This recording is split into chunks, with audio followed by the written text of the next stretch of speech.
ఊరిచ్చి ఉసిరికాయ తొక్క పెట్టినట్లే చేసిండుగా పవన్ కళ్యాణం సారు. భీమవరం నుంచి పోటీ చేస్తాడు, పిఠాపురం నుంచి పోటీ చేస్తాడని నిన్న మొన్న ఏవేవో ప్రచారం చేసిండ్రు. కానీ ఆయన ఏడికెళ్ళి పోటీ చేసేదే క్లారిటీ ఇచ్చేసిండు పవనాల్ సారు. జోరింది పో పవన్ సారు.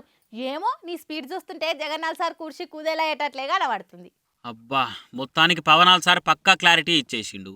పొత్తుల సీట్లు ఎక్కడవక్కడ పోగా కడమ సీట్లలో వాళ్ళను వీళ్ళని సెట్ చేసి మిగిలిన పిఠాపురంకెళ్ళి పోటీ చేస్తాడట.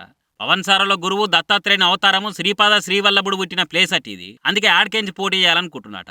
ఇక ఎంపీగా పోటీ చేస్తారా సార్ అని అడిగితే ఏమో చూడాలి, పెద్దలతో మాట్లాడి చెప్తానన్నాడు. పెద్దలంటే ఎవరో తెలుసు కదా, చంద్రాల సార్ అయ్యి ఉంటాడు. ఇక ఇది ఇట్లుంటే పవన్ కళ్యాణ్ సార్ పిఠాపురంకెళ్ళి పోటీ చేస్తున్నాను తెలివంగానే షర్తు కట్టి director Ram Gopal Varma heart tweet చేసిండు. పిఠాపురంకెళ్ళి నేను పోటీ చేస్తానని ప్రకటించుకున్నాడు. మరి ఫ్యాన్స్ కూడా దీని మీద బాగానే రియాక్ట్ అయ్యారు.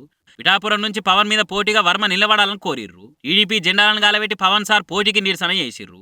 ఇక ఎప్పటిలెక్కనే పవనాల్ సార్ పంచ డైలాగులు బాగానే చేసిండు. సీఎం జగన్ అంటే నాకు ద్వేషం లేదు, ఆయన విధానాలంటేనే నాకు నచ్చవు, నన్ను దొక్కాలని చూస్తున్నాడు కానీ అది జన్మల కాని పని, నేనే వైసీపీని దొక్కి పడేస్తా, ఒక్కొక్కరు పని చెప్తా అని చెప్పి ఫ్యాన్స్ కు జోస్ తెప్పించిండు.